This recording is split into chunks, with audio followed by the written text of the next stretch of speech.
वास्तव में ब्रिटेन के ईसाइयों ने भारत के इतिहास को पूरी तरह से बदलकर लिखा है। उनकी भाषा अंग्रेजी है।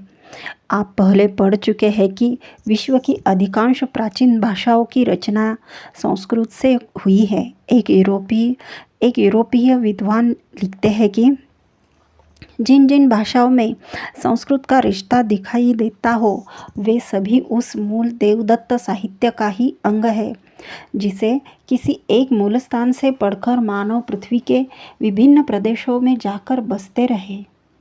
सज्जनों, मैं सदैव कहता हूँ कि विज्ञान कभी भी हमारा तुम्हारा नहीं होता है, किंतु सबके कल्याण के लिए होता है। लेकिन कुछ लोग अपनी छोटी और नीच सोच के कारण विवश कर देते हैं कि उनको कड़वी सच्चाई का दिग्दर्शन करवाया जाए। अन्यथा सभी जानते हैं कि वेद ज्ञान सभी मनुष्य के लिए है, तथा अनेकों विदेशी विद्वान भी यही मानते हैं।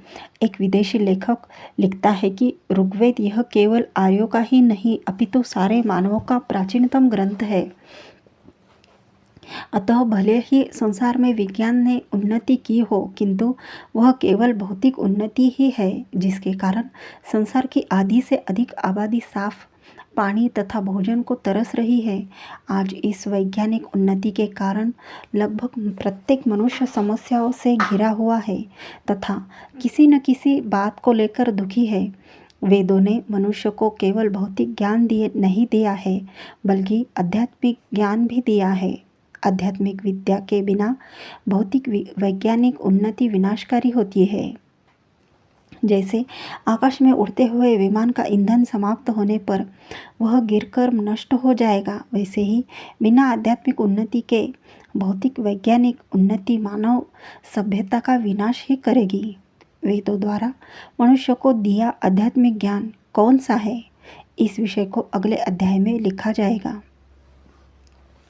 मेरा मत है कि आज के बाद कोई यह नहीं कह सकेगा कि नासा के आने के बाद विज्ञान ने गति पकड़ी। यह ज्ञान तो नासा की स्थापना के लाखों करोड़ों वर्ष पहले से ही आर्यों ने दे दिया था। आशा करता हूँ कि मनुष्य जाति को उन्नत व सभ्य बनाने हेतु सभी वेद व आर्यों के मानव कल्याण हेतु दिए गए आध्यात्मिक ज्ञान को भी अपनाए। ईश्वर के सच्चे उपासक बनकर दया, करुणा, प्रेम, सौहार्द जैसे गुण की वृद्धि करके मानवता को चहु और फैला देवे।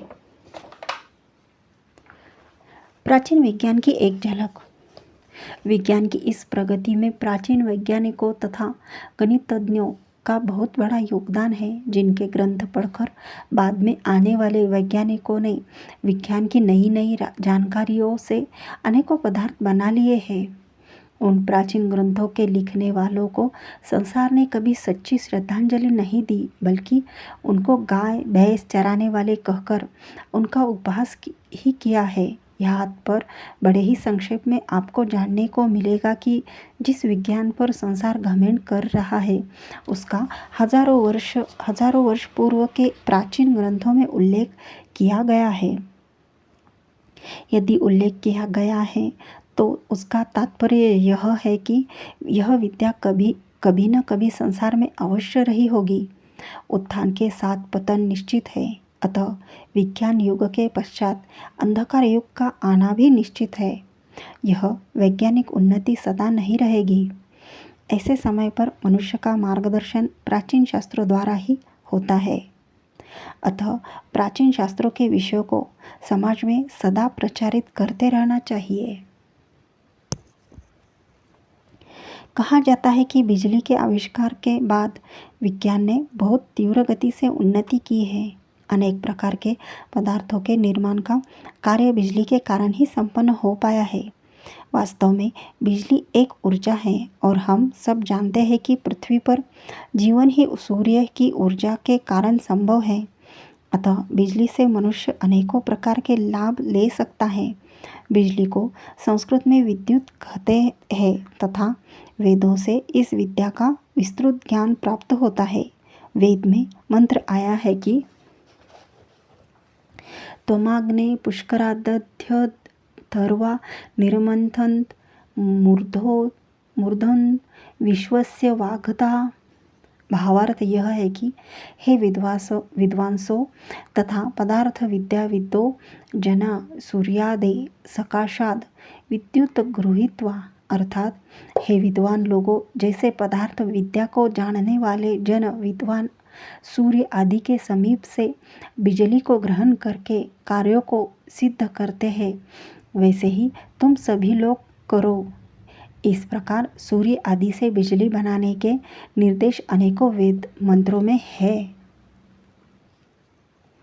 इममो त्यमथर्ववदग्नि मंथन्ति वैश्वसः यमड कुयन्तमायन्नमरु श्राव्याभ्य। भावार्थ, जो विद्वान लोग भूमि, अंतरिक्ष, वायु, आकाश तथा सूर्य आदि से मंथन करके बिजली को निकालते हैं, वे अनेक कार्यों के सिद्ध करने में समर्थ होते हैं। अतः बिजली का महत्व वेदों में मनुष्य को पहले ही बता दिया गया है और यह भी बता दिया गया है कि बिजली अनेकों पदार्थों तथा स्रोतों से बनाई जा सकती है और उससे अनेकों बड़े बड़े कार्य संपन्न किए जा सकते हैं। ऋग्वेद के अन्य मंत्र में विभिन्न पदार्थों से बिजली बनाने का वर्णन किया गया है। वेदों में यह भी बताया गया है कि बिजली से कौन कौन से कार्य संपन्न किए जा सकते हैं। हरिनुकं रथ इंद्रस्य योजमाये सुक्तेन वचसा नवेन मोषु त्वामर्त्र भवो हि विप्रानि रिरमन्यजमानासो अन्ये। भावार्थ, ये विद्युद्रथ न साध्रवन्ति ते सर्वत्र रन्तु रमयितु च न वक्रवन्ति। अर्थात, जो बिजली से रथ को नहीं सिद्ध करते हैं, वे सर्वत्र न आप रम घूम सकते हैं और न दूसरों को ही रमा सकते हैं। यहाँ पर विद्युत से चलने वाले रथों, गाड़ियों का स्पष्ट उल्लेख हुआ है। इसी प्रकार विद्युत से भिन्न भिन्न प्रकार के तीव्र गति से चलने वाले विमान, रथ तथा अन्य पदार्थों का उल्लेख वेदों में अनेकों मंत्रों में आया है। त्रुषु यदन्ना त्रुषुन्ना ववक्ष त्रुषु दूतो कृणोते यहोवो अग्नि वातस्य मेळी सचते निजुर्वन्नाशु न वाजयते हिन्वे अर्वा। भावार्थ यह है कि यदि मनुष्य विद्युद्वायादियोग विद्या जानिर्युस्तर्हि ते दूतवदश्वदूरयान समाचार च गमयितु शुक्रयु। अर्थात, जो मनुष्य बिजली और वायु आदि के योग तथा संबंध को जानता है, वह बहुत दूर वाहन तथा समाचार को पहुंचा सकता है। इस मंत्र से ईश्वर मनुष्य को कहता है कि बिजली तथा वायु आदि के द्वारा मनुष्य तीव्र गति से चलने वाले वाहन तथा तेजी से सूचनाएं लेने देने वाले यंत्र जैसे फोन आदि बना सकता है। इस विषय को फिर से एक अन्य मंत्र में कहा गया है। प्रोथोदश्वो न यवसे विषन्यदामः सौवर्णाद्यस्तात आदस्य वातो अनुवाति शोचिरध्न स्म ते व्रजन कृष्णमस्ति। अर्थात, जब मनुष्य अग्नियान से गमन और विद्युत बिजली से समाचारों को ग्रहण करे, तब ये शीघ्र कार्यों को सिद्ध कर सकते हैं। यह मंत्र वेदों की महानता को प्रदर्शित कर रहा है।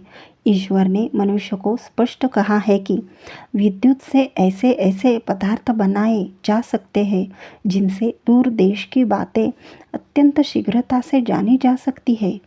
आज फोन ऐसा ही एक साधन है।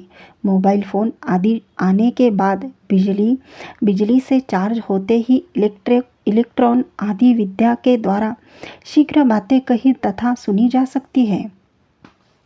मनुष्य को बुद्धि मिली ही इसीलिए है ताकि वह अपनी सुविधा तथा सुखों में वृद्धि के लिए अच्छे अच्छे पदार्थ बना सके, किंतु मनुष्य आध्यात्मिक ज्ञान के अभाव में इन अच्छे अच्छे पदार्थों को बनाने के बाद भी सुखी नहीं बल्कि दुखी हो रहा है।